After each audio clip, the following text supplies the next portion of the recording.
When I was young, my dream was to have a computer on every desk and in every home. I started a company that made that happen, and I changed the world. My name is William Henry Gates III. I'm better known as Bill Gates. I was born on October 28, 1955 in Seattle, Washington. And today, in March 2013, I'm worth $67 billion, and I'm the second richest person in the world. My family was always close. We talked a lot about what was going on in the world, and my parents encouraged us to ask lots of questions.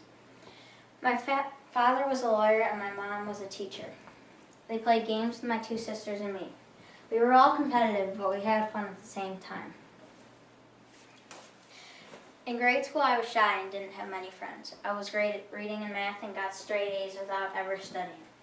Back then, there were no personal computers or the internet, but a set of books called encyclopedias that covered information about everything. I read the entire set of encyclopedias just for fun. Also, I loved reading about computers. Computers at this time were huge and took up about the size of a small house. Only a few large companies and government agencies like the FBI used them. Since I had such unique interests, my mom thought I might fit in better and be more challenged at a private school. So when I was in 7th grade, my parents transferred me from a public school to a private school called Lakeside. At first, it was tough to get used to. We had to call the teachers master, and we had to wear ties and suit jackets.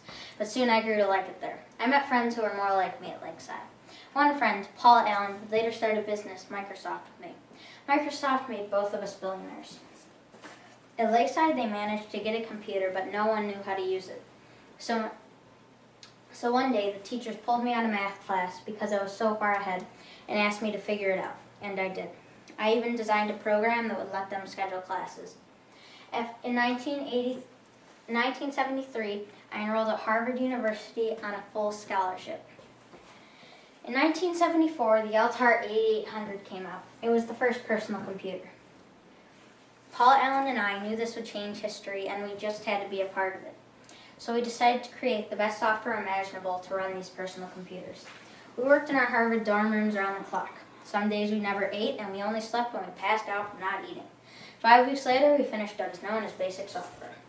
We flew to New Mexico, where the company that made the Altair 8800 was located. It was time for us to sell our software. After we convinced the Altair 8800 company to buy our software, I dropped out of Harvard. My parents weren't happy, but like I said earlier, I wanted to be a part of history, and I knew this was my calling in life. Later, I would start a business, Microsoft.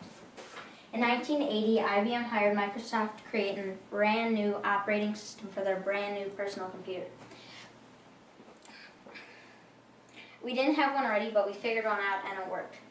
Once we sold this to IBM, we started selling the system called MS-DOS. MS-DOS stands for Microsoft Disk Operating System. And an operating system is a special kind of software that personal computers are dependent upon in order to function. In 1985, Microsoft created Windows with graphics that you could click on, so you wouldn't have to type in what was called a command prompt like they did in the old days. Here's what a command prompt looked like, and here's what we made graphics look like. Today, all of you know these graphics as icons. And in 1986, we hit the top. Windows exploded. Microsoft was huge, and I became a billionaire at age 31. Just when I thought life couldn't get any better, I met Melinda French in 1987, and we eventually married in 1994. We have 3 children, Jennifer, Phoebe, and Rory. My family and I have a $40 million home on the shores of Lake Washington, Seattle. It contains an indoor swimming pool, library, boat dock, movie theater, and technology everywhere. As much as my wife and I enjoy living comfortably, we really don't get excited about material things. And with all the money we have, we decided to give most of it away to charity and to help make the world a better place. That makes us a lot happier than spending it all on ourselves. So in 1994, my wife and I created the Bill and Melinda Gates Foundation. It uses billions of dollars to improve the lives of the poorest people on earth, mainly in India and the entire continent of Africa. We build schools for children who have never had an education, and we vaccinate newborn babies who would otherwise die from disease. And we give people the tools they need to learn how to farm and grow their own food so they can provide for their families. Melinda and I get so much happiness from what our foundation does, we decided to convince other billionaires to join us in our mission to help the poorest people on earth. And to include other billionaires in my mission, my friend Warren Buffett and I came up with an idea called the Giving Pledge. It is when someone wealthy promises to give at least half of their fortune to charity. To date, 93 billionaire families have committed to the Giving Pledge. With all this money, our latest dream and goal is to completely eliminate starvation and poverty from this planet. Meanwhile, at Microsoft, in the past 10 years, successful products such as the Xbox, Xbox 360, Skype, and Bing have come out. I'm sure all of you are familiar with the Xbox and Xbox 360. And Windows remains the top operating system in the world. Today, Microsoft has 94,000 employees and is worth $74 billion. I accomplished what I did through hard work, commitment, and drive. And it wasn't always easy, but I listened to my parents and teachers, and in return, they supported me. Find something you love and work hard at it. You might just end up a billionaire who makes the world a better place, like me.